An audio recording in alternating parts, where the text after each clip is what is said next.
I think we should be very careful of the narcissism of small differences here. The differences were small.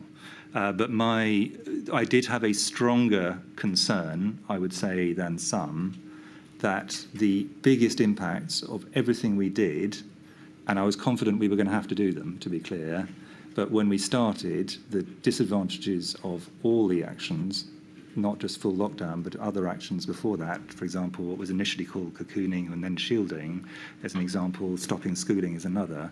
The biggest impacts of those would be in areas of deprivation and those in difficulties and those living alone and so on.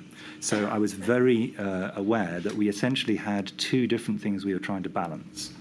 The risk of going too early, in which case you get all the damages from this with actually fairly minimal impact on the epidemic, and the risk of going too late, in which case you get all the problems of the pandemic running away. Now, as we will, I'm sure, come on to, my view is, with the benefit of hindsight, we went a bit too late on the first wave, and I've been very clear about that for some time. We can come on to the reasons for that.